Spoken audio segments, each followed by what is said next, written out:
Hello everyone, my name is ScarWidow, and today I will be reviewing the newest Christopher Nolan film, Oppenheimer. 8, 7, 6, 5, 4, 3, Truman needs to know what's next. 2, What's next? 1.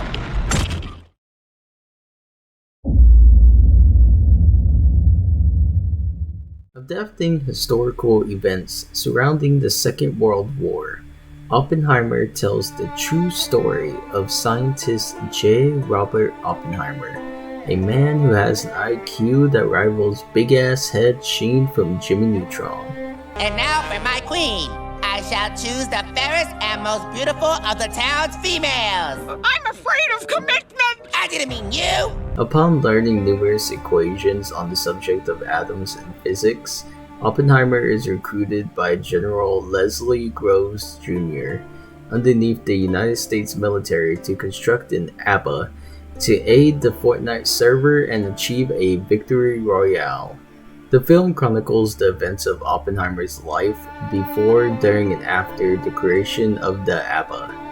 In case anyone is wondering why I'm saying ABBA, my video would automatically get taken down if I used the B word faster than opponents who get sprayed by Oscar in the WWE, so ABBA is going to be used. We're the judgment game. We run this. Also, since this is history everyone who paid attention in school knows already, I'm going to get right into the spoilers.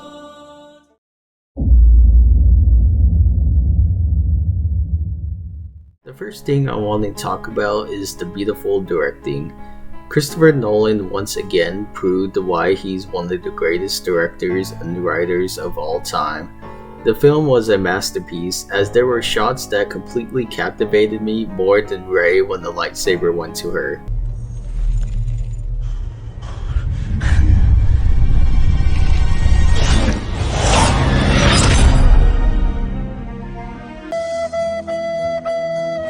Every single shot of the film felt intentional, from the conversations between two characters and their expressions being the focus of the frame, to the gigantic explosions of the test at the Los Alamos site. Nolan put the audience in the ultimate front row seat to experience the profound nature of the history and journey and the relationship of Oppenheimer and the ABBA. One of my favorite scenes is the conversation between Oppenheimer and Jean Tatlock in the hotel room following the D&D session, spliced together with the former in the courtroom with his wife Kitty. I just loved how Nolan positioned Cillian Murphy and Florence Pugh in the room facing each other from opposite sides of the hotel room, signaling the fact they're growing apart from each other because the RPG was not good enough. Also, the way Nolan filmed Kitty's perspective in the courtroom being haunted by the fact that Oppenheimer went on quests to slay goblins with a different woman was genius. ちょっと何すんの？奴らは匂いに敏感だ。は？特に女、子供、エルフの匂いには。嫌よ。こいつ止めてよ。慣れますよ。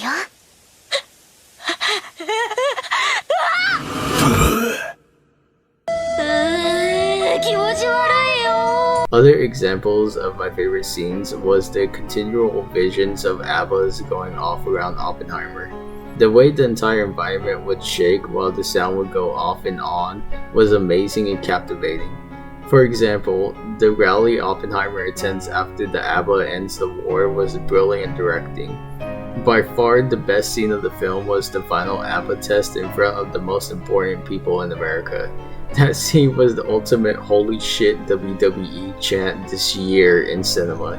Everything was magnificent. The crowd preparing for the ABBA to go off, the countdown, the tension, the facial expressions, the actual ABBA going off, and the complete silence following the clock hitting 0 was chef's kiss. No need for Gordon Ramsay to call anyone a fucking donkey here, because Nolan was a phenomenal director once again. Just fucking leave it! They're gonna blow fire in your face, you fucking donkey!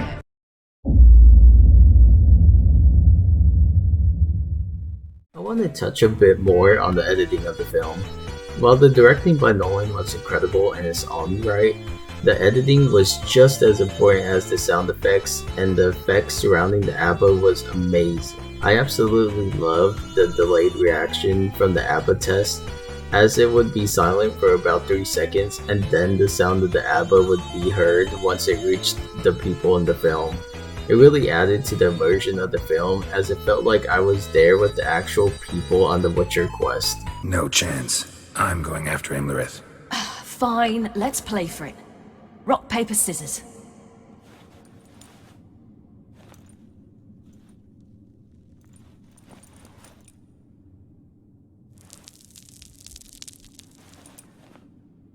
Damn it! 2 out of 3! One of the greatest aspects of the editing in the film was the way it told the story out of order. The non-linear telling of the story drove home the point that Oppenheimer didn't view reality the same as the normal person. Watching this film made me think, which is refreshing in a world of linear storytelling. Not to say linear storytelling is boring, but every once in a while, it's nice to have films such as Oppenheimer that has scenes out of order as an aesthetic, so the audience can piece together the puzzle the entire journey. It was awesome to see how scenes played out in its entirety towards the end of the film, as it kept recontextualizing events and people, such as the court case against Oppenheimer being revealed as a scam by Strauss, who was jelly that Oppenheimer had a better IQ than him, like Gilmore had a better clapback than his rival. You're in big trouble though, pal. I eat pieces of shit like you for breakfast. You eat pieces of shit for breakfast? No.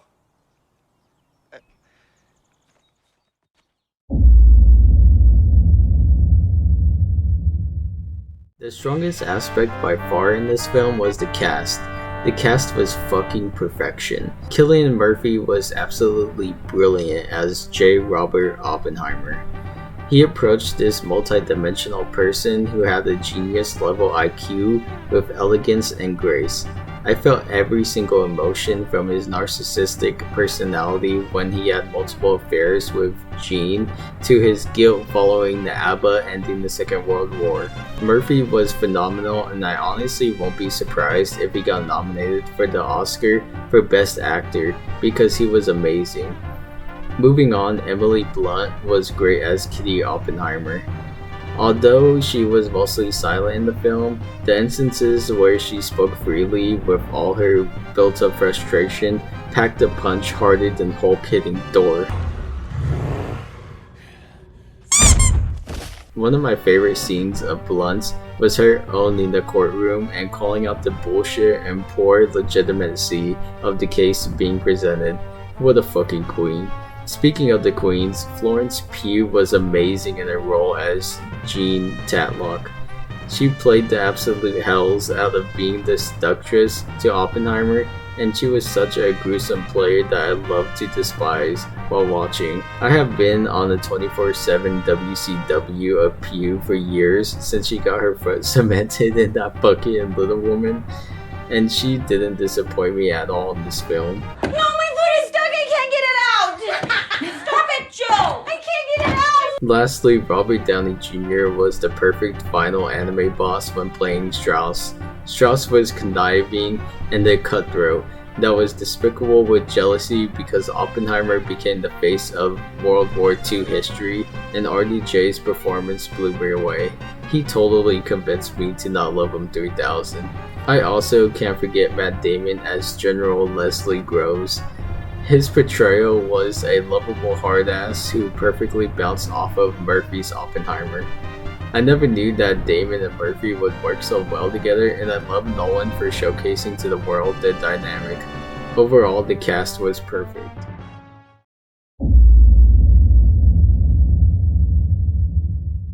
One of the last things I would like to talk about is the emotion. The film was packed with the whole spectrum of emotions from the beginning to end of its 3-hour runtime. It was such a fantastic journey witnessing Oppenheimer's growth from being a narcissist to feeling guilty for causing the destruction of hundreds of thousands of lives in Japan. He really did not care at the beginning of his journey about the people in his life that he was hurting, from committing adultery on Kitty by playing D&D with Jean, to steamrolling over his duties as a father on his pursuit and the creation of the ABBA. Oppenheimer was a genius to a major fault because he did not realize the error of his ways until it was too late. Once the ABBA was complete and did its function, Oppenheimer realized how much damage he just did. Witnessing his journey was heartbreaking because he literally did not process his trail of destruction until he literally caused a trail of destruction that will be remembered in history forever. While it was heartbreaking, I did feel a little anger at him at the same time because some of the things he did, such as the secret D&D sessions, is just common sense to not do while married. In the end, I really give props to Nolan for telling all aspects of Oppenheimer's story, even the naughty parts of him watching angels with filthy souls while his family went on Christmas vacation. Too bad AC ain't in charge no more. What do you mean? Guys, I'm eating junk and watching rubbish. You better come out and stop me.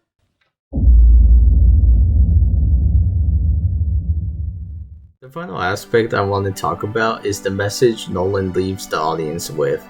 The message of the world becoming a progressively dangerous place once Oppenheimer led the creation of the ABBA. I love how Nolan drove home the belief Oppenheimer shared to the world that he was one of the pioneers who made people realize more dangerous ABBAs can be created to cause more damage than his ABBA. It is a scary nightmare to imagine, but it can completely come true in the future days to come. I respect the Nolan even more for spreading awareness at the end of this masterpiece that the world is going to continue to become more dreadful if more powerful ABBAs are continuing to be made.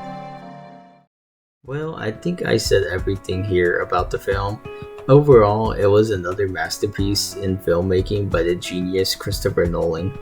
Everything from the directing, the editing, the cast, and more was perfection. In the end, Oppenheimer was excellent storytelling of the creation of the ABBA. So I will give Oppenheimer a 10 out of 10.